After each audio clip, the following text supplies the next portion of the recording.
प्यारे बच्चों, हिंदी की इस कक्षा में आपका स्वागत है। बच्चों, हम लोगों ने पढ़ा भारतवर्ष उन्नति कैसे हो सकती है इस पाठ में कि भारतेंदु बाबू ने कैसे भारतवर्ष के पिछड़ेपन के जो कारण हैं उनका उल्लेख उन्होंने किया और उसके बाद उन्होंने सुधार के लिए आह्वान किया है।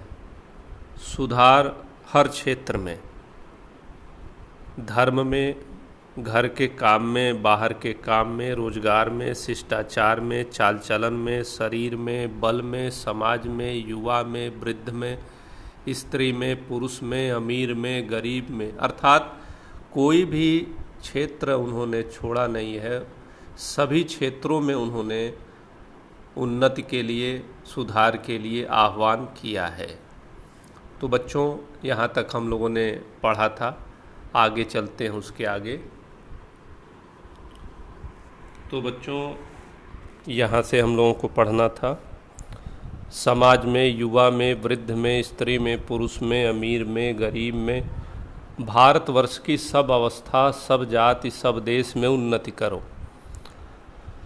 सब ऐसी बातों को छोड़ो जो तुम्हारे इस पथ के कंटक हों। कारण कि ऐसी जो भी बातें जो इस प्रगति या सुधार के मार्ग के में अवरोध पैदा करने वाले तत्व हैं, उन तत्वों को, उन कंटकों को तुम्हें छोड़ देना चाहिए।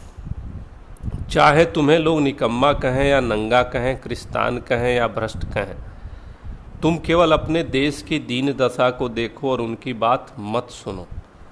कारण समाज में ऐसे बहुत से रूढ़िवादी, परंपरावादी लोग मिलेंगे जो तुम्हारे इस प्रकार के काम की आलोचना करेंगे, तुम्हें निकम्मा कहेंगे, तुम्हें नंगा कहेंगे। नंगा का अर्थ जो जिद पर अड़ जाने वाला हो। क्रिस्तान कहेंगे, क्रिस्तान मने ईसाई, या भ्रष्ट कहें। लेकिन भारतेंदु बाबू का जोर देकर यह कहना है कि हमें अर्थात भारतवासियों को केवल अपनी दीन दशा पर ध्यान देनी चाहिए और कैसे वह दशा हटेगी, केवल इसकी चिंता करनी चाहिए, उनकी बातों पर ध्यान नहीं देना चाहिए। उन्होंने एक संस्कृत के वाक्य का उल्लेख करते हुए अपनी बात को पुष्ट किया है। अपमानम पुरस्कृत्य मानम कृत्वा तु पृष्ठतः स्वकार्य साधयेत् धीमान कार्य ध्वंसो ही मूर्खता। करें कि अपमानम पुरस्कृत्य मानम कृत्वा तु पृष्ठतः स्वकार्यम साधयेत्। करें अपमान सहते हुए भी, मान की चिंता न करते हुए भी अपने काम को साधते रहना या अपने कार्य को करते रहना है बुद्धिमानी है। अपने काम को छोड़ देना मूर्खता है। तो जो लोग अपने को देश हितैषी लगाते हों, वह अपने सुख को होम करके, अपने धन और मान का बलिदान करके कमर कस के उठो। करे जो भी देश का हित चाहने वाला व्यक्ति होगा, वह अपने मान अपमान, सुख इत्यादि का ध्यान नहीं करेगा और देश का विकास कैसे हो इसी चिंता को लेकर वह जो भी कर पाए, उस दिशा की ओर करने योग्य कार्य होंगे वह करेगा। कारण देखा देखी थोड़े दिन में सब हो जाएगा। कारण कुछ लोग ऐसा जब शुरू करेंगे तो उनको देखकर धीरे धीरे पूरे देशवासी वैसा करने लगेंगे। अपनी खराबियों के मूल कारणों को खोजो। करें कि जो हमारे पिछड़ेपन का मूल कारण है उसे ढूंढना चाहिए। कोई धर्म की आड़ में, कोई देश की चाल की आड़ में, कोई सुख की आड़ में छिपे हैं। करें कि ऐसे बहुत से लोग इस प्रगति या विकास को रोकने वाले होंगे। कुछ धर्म के ओट में ऐसे बुरी बातें या रूढ़िवादी, परंपरावादी बातों को चलाते हैं जो विकास को रोकने वाले होते हैं। कोई देश का नाम लेकर कुछ ऐसी बातें करते हैं। कोई सुख की बात करके उसके ओट में अपना जो उद्देश्य या जो इस तरह के अवनति की ओर ले जाने वाला विचार है उसको आगे बढ़ाते हैं। तो कह रहे हैं ऐसे लोगों को पकड़कर लाना चाहिए, अर्थात उन्हें चिन्हित करना चाहिए और उनको बांध बांध कर कैद करो। ऐसे लोगों को चिन्हित करना चाहिए, उनके विरुद्ध एक अभियान चलाना चाहिए और उन्हें हर तरह से हतोत्साहित करना चाहिए। इस समय जो जो बातें तुम्हारी उन्नत पथ की कांटा हों उनकी जड़ खोदकर फेंक दो। कह रहे हैं इस समय जहाँ कहीं भी दिखाई दे कि यह कार्य यह बात हमारे उन्नति के रास्ते में अवरोध है या उन्नति को रोकने वाले हैं, उन बातों को हमें समाप्त करना चाहिए। यह पहला कर्म है क्योंकि उनको रोके बिना, उन्हें हटाए बिना हम आगे बढ़ नहीं सकते। अब यह प्रश्न होगा कि भाई हम तो जानते ही नहीं कि उन्नति और सुधारना किस चिड़िया का नाम है, किसको अच्छा समझे, क्या लें क्या छोड़ें। तो कुछ बातें जो इस शीघ्रता से मेरे ध्यान में आती हैं उनको मैं कहता हूँ, सुनो। कारण कि अब यह प्रश्न होगा कि भाई हम तो जानते हैं, ऐसे भोले भाले लोग मिलेंगे जिन्हें यह समझ नहीं होगी कि क्या करना चाहिए और क्या नहीं करना चाहिए, सुधार क्या चीज़ होती है, सुधार क्या चीज़ होता है और कैसे हमें सुधरना चाहिए, किसे अच्छा समझना चाहिए, किसे अपनाना चाहिए, किसका त्याग करना चाहिए। तो कह रहे हैं इसे दुविधा वाली स्थिति से उबरने के लिए वे अर्थात लेखक ने कुछ सुझाव दिए हैं। कह रहे हैं ऐसे भोले भाले लोग मिलेंगे जो निर्णय करने में अक्षम रहते हैं कि क्या सही है क्या गलत है। तो उनके लिए भारतेंदु बाबू का सुझाव है, एक सरल शब्दों में उन्होंने सुझाव प्रस्तुत किया है। तो वे कहते हैं सब उन्नतियों का मूल धर्म है, इससे सबके पहले धर्म की ही उन्नति करनी चाहिए। उन्नति उचित है। देखो अंग्रेजों की धर्मनीति राजनीति परस्पर मिली है, इससे उनकी दिन दिन कैसी उन्नति है उनको जाने दो। अपने ही यहाँ देखो, तुम्हारे यहाँ धर्म की आड़ में नाना प्रकार की नीति, समाज गठन, वैद्यक आदि भरे हुए हैं। अब यहाँ पर लेखक ने एक सरल सा सूत्र दिया है, सूत्र बताया है सार रूप में कि सब उन्नतियों का मूल धर्म है। अब बच्चों यहाँ धर्म शब्द जो आया है उसको किस अर्थ में ग्रहण करना चाहिए, तो अभी जब यह पैरा आप पढ़ेंगे तो स्पष्ट हो जाएगा। भारतेंदु बाबू धर्म शब्द का प्रयोग पूजा पाठ, ईश्वर आराधना इत्यादि इन अर्थों में नहीं कर रहे हैं। धर्म का क्या आशय है स्पष्ट होता जाएगा। वे कह रहे हैं कि धर्म की उन्नति करनी चाहिए और उदाहरण प्रस्तुत करते हुए वे बताते हैं कि अंग्रेजों ने धर्मनीति और राजनीति को परस्पर मिलाया है, उसे अलग अलग नहीं रखा है और इसी कारण उनकी उन्नति हो रही है। कर उन्हें तो जाने दो, वे दूर से आए हैं, अपने ही यहाँ देख लो। तुम्हारे यहाँ धर्म की आड़ में अर्थात धर्म के नाम पर धर्म के धार्मिक कार्य कहते हुए बताते हुए अनेक प्रकार के नीति, समाज गठन, वैद्यक अनेक प्रकार के आचरण को सुधारने वाले, समाज का भला करने वाले, चिकित्सा आदि के क्षेत्र में बहुत सी ऐसी बातें बताई गई हैं जिन्हें हम करते हैं। अब बच्चों आज विज्ञान युग है, विज्ञान का युग है, तो सीधे सीधे बातें तर्कसंगत ढंग से कह दी जाती हैं, लेकिन जब ये सब चीज़ें नहीं थी तो कोई भी सुधार का काम कराना होता था तो उसको धर्म से जोड़ दिया जाता था, धार्मिक आचरण के रूप में उसे मान्यता दिलाई जाती थी और उसे व्यक्ति या समाज के लोग बहुत मन से, बहुत आत्मीयता के साथ, बहुत पवित्रता के साथ उस कार्य को करते थे। तो कह रहे धर्म के आड़ में अर्थात धर्म कहकर उन कार्यों को कराया जाता था ताकि पूरी निष्ठा और ईमानदारी के साथ समाज के लोग उनका अनुपालन करें। करें दो एक मिसाल सुनो। यहीं तुम्हारा बलिया का मेला और यहाँ स्थान क्यों, बलिया का मेला और यहाँ स्थान क्यों बनाया गया है, जिसमें जो लोग कभी आपस में नहीं मिलते 10-10, 5-5 कोस से वे लोग एक जगह एकत्र होकर आपस में मिलें। करें इस मेले का जो आयोजन करने का जो उद्देश्य था, जो विचार था, वह क्या है विचार?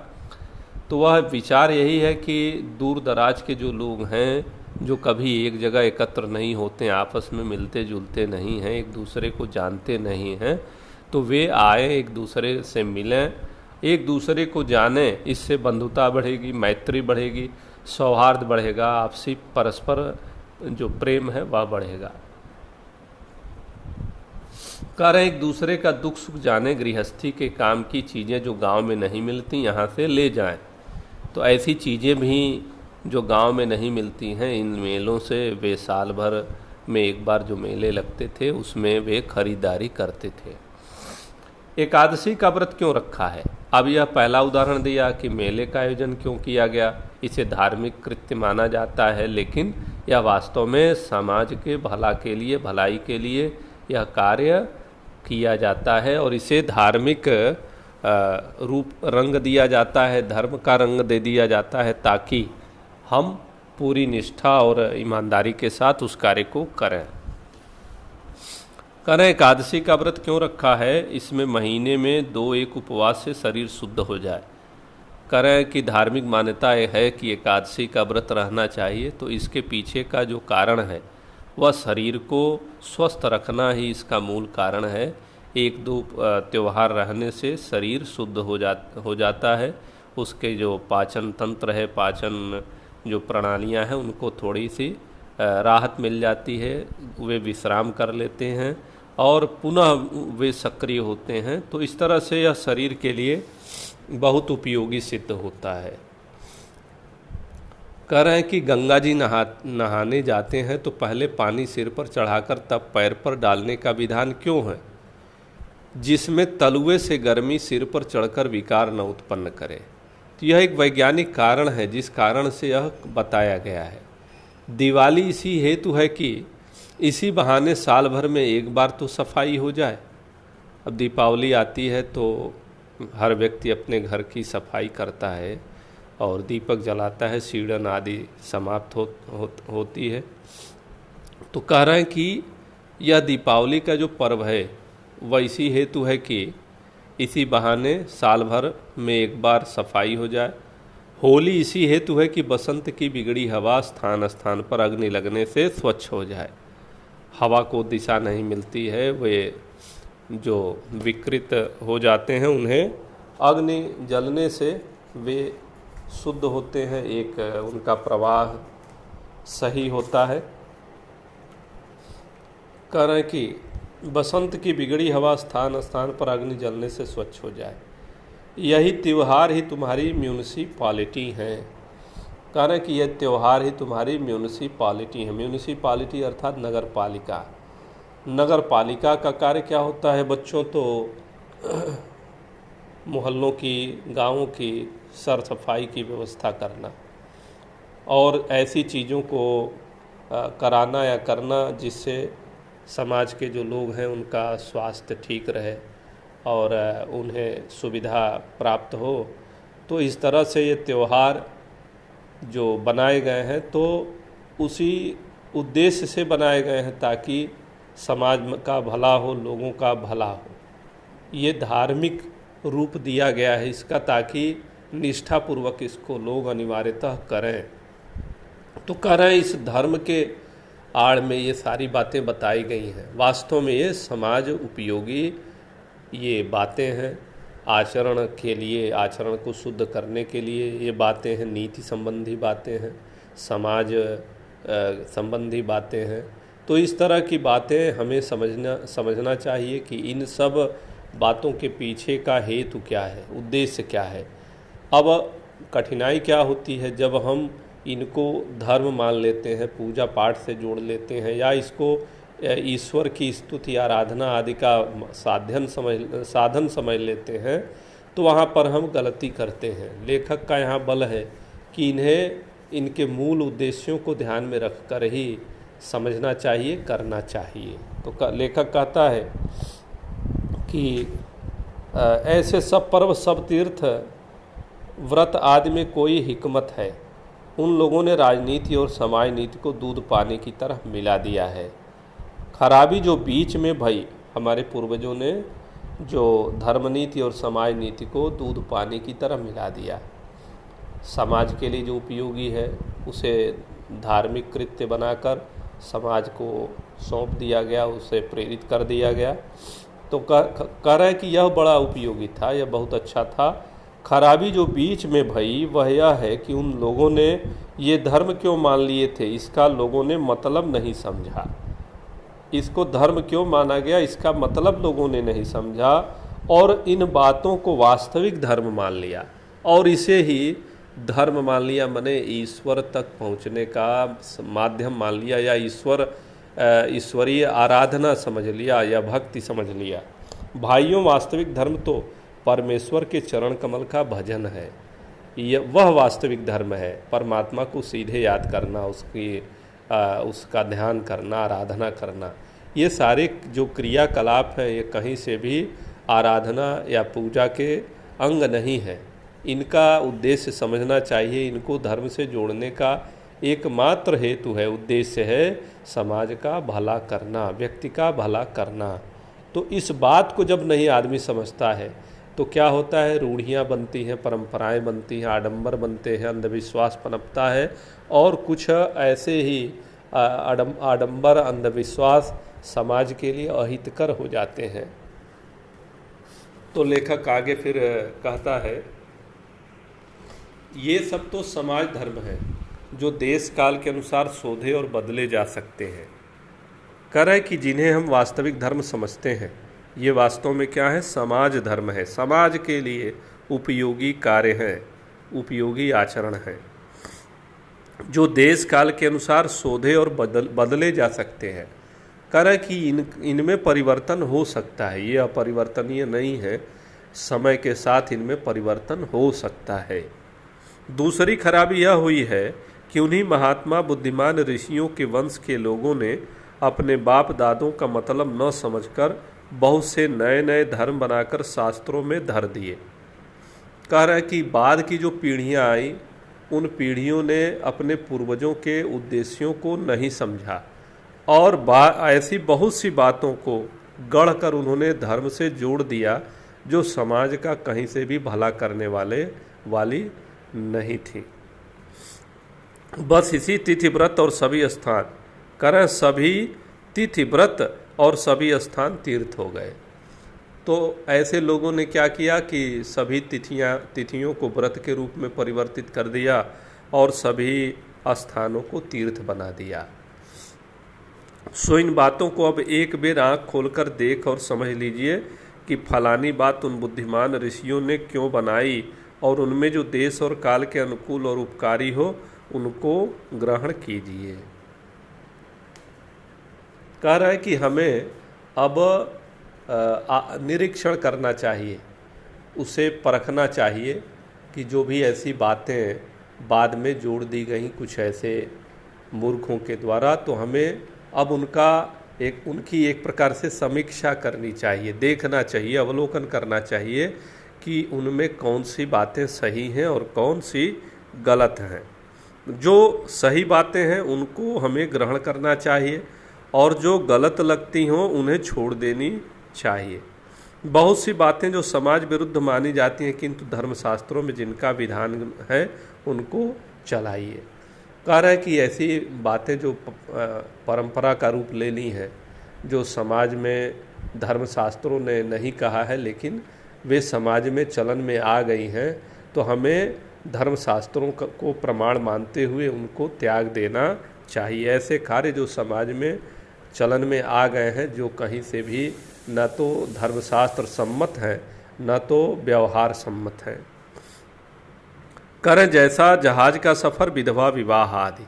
तो बच्चों, ये जो दो बातों का उल्लेख भारतेंदु बाबू कर रहे हैं, तो हमारे बीच के कालखंड में ऐसी मान्यता आ गई, ऐसा आडंबर या ऐसी परंपरा आ गई कि समुद्र पार करना एक बहुत पाप का कार्य माना जाने लगा और इसके लिए जो लोग बाहर जाते थे उन्हें धर्म बहिष्कार का सामना करना पड़ता था। तो इस तरह से यह परंपरा बीच में बनाई।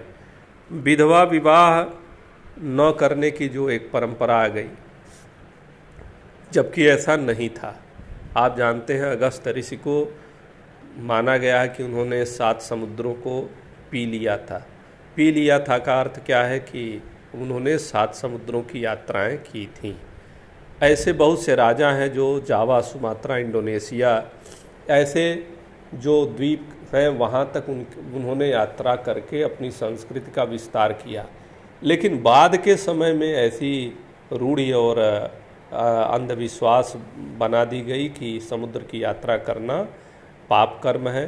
तो बच्चों, इस तरह भारतेंदु बाबू ऐसे जो धर्म के नाम पर जो इस तरह की कुरीतियाँ ला दी गई, उनसे दूर होने के लिए वे प्रेरित करते हैं और वे कहते हैं कि शास्त्रों में जिनका उल्लेख हो और यह जो व्यवहार में आजकल जो चलन में हो, उनकी तुलना करते हुए जो ऐसे कुरीतियाँ हैं उनको छोड़ देनी चाहिए।